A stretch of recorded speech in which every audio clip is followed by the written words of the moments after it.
सोलापूर लोकसभा राखीव मतदारसंघासाठी काँग्रेसच्या आमदार प्रणिती शिंदे यांना काँग्रेस पक्षाने उमेदवारी जाहीर केली आहे। लोकसभा निवडणुकीसाठी ऑल इंडिया काँग्रेस कमिटीने आपल्या 57 उमेदवारांची यादी गुरुवारी जाहीर केली। त्यामध्ये सोलापूर अनुसूचित जातीसाठी राखीव असलेल्या जागेवर आमदार प्रणिती शिंदे यांची उमेदवारी जाहीर झाली आहे।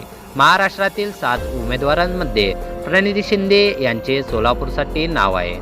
भारतीय जनता पार्टीने शेवटपर्यंत प्रणिती शिंदे यांना भाजपमध्ये घेण्यासाठी प्रयत्न केल्याचे पाहायला मिळाले, परंतु आपल्या रक्तात काँग्रेस असल्याचे सांगत प्रणिती शिंदे या ठाम राहिल्या।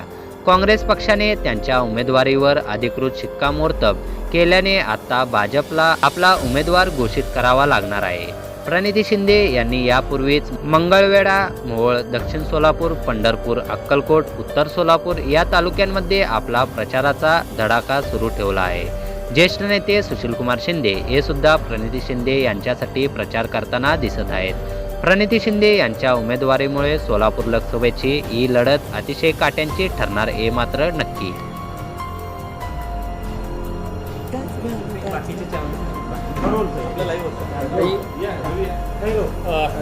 उमेदवारी अधिकृत जाहीर झालेली आहे, काय आहे पहिलं? नाही, पक्षश्रेष्ठांचे आभार। एवढी मोठी जबाबदारी दिली आहे, 3 वेळा सोलापूर शहर मध्यची आमदार आणि आता हे तिकीट, तर खूप मोठी जबाबदारी आणि इलेक्शन आपल्याला लोकशाही पद्धतीने लढायचं आहे। पण एकंदरीत गावोगावी आणि आम्ही जेव्हा फिरतो तेव्हा रोष दिसून येतो लोकांचा भाजपच्या विरोधात। भाजपने खूप मोठा विश्वासघात केला आहे किंवा फसवलं आहे लोकांना।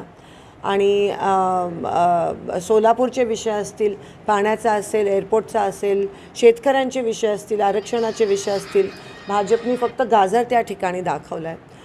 आणि मला असं वाटतं ह्यावेळेस तुम्हाला महाविकास आघाडीचे खासदार महाराष्ट्रातच नाही पण देशभरात इंडिया अलायन्सचे खासदारांची संख्या वाढताना दिसेल। ताई, अद्याप भाजपचा उमेदवारही जाहीर झालेला नाही आहे, कुठंतरी भाजप बॅकफुटला आहे असं वाटत आहे? मी त्यांच्याबद्दल काय प्रक्रिया देऊ, पण आम्ही तर कामाला लागलो, कारण का आमचं खूप आधी ठरलेलं।